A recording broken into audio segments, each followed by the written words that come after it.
ناظرین، آج کی ویڈیو میں ہم بات کرنے جا رہے ہیں مشرق وسطیٰ میں بڑھتی ہوئی ایک بڑی اور خطرناک کشیدگی کے بارے میں، جہاں ایران اور امریکہ کے درمیان حالات تیزی سے بگڑتے جا رہے ہیں۔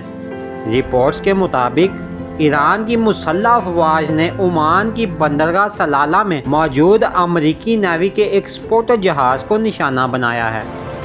یہ حملہ ایران کے ساحل سے تقریباً 1000 کلومیٹر دور کیا گیا، جو اس بات کی نشاندہی کرتا ہے کہ ایران کی عسکری رسائی کافی وسیع ہو چکی ہے۔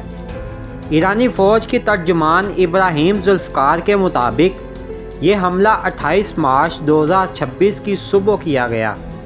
ایرانی سرکاری میڈیا کا کہنا ہے کہ یہ کارروائی امریکہ اور اسرائیلی حملوں کے جواب میں کی گئی ہے، جو ایک ماہ قبل شروع ہوئے تھے۔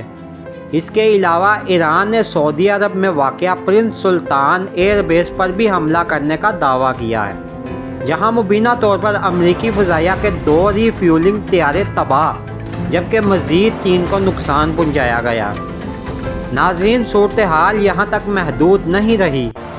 ایران نے دبئی میں بھی 2 مقامات کو نشانہ بنانے کا دعویٰ کیا ہے، جہاں امریکی فوجی موجود تھے۔ ایرانی حکام کے مطابق ایک مقام پر 400 سے زائد جبکہ دوسرے پر 100 سے زائد امریکی اہلکار تعینات تھے، اور ان پر میزائلز اور ڈرونز کے ذریعے حملے کیے گئے۔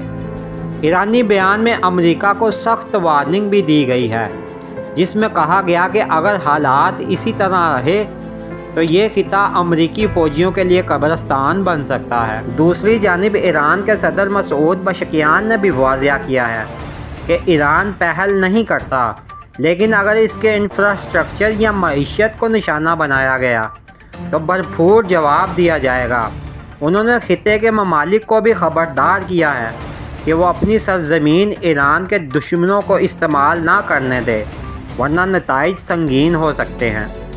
ناظرین، یہ تمام صورتحال اس بات کی طرف اشارہ کرتی ہے کہ مشرق وسطیٰ ایک بڑے تنازع کی طرف بڑھ رہا ہے، جس کے اثرات پوری دنیا پر پڑ سکتے ہیں، خاص طور پر تیل کی قیمتوں اور عالمی معیشت پر۔ کیا یہ کشیدگی ایک بڑی جنگ میں تبدیل ہو جائے گی یا سفارتی کوششیں حالات کو قابو میں لے آئیں گی؟ یہ آنے والا وقت ہی بتائے گا۔ تب تک کے لیے اجازت دیجیے۔ اللہ حافظ۔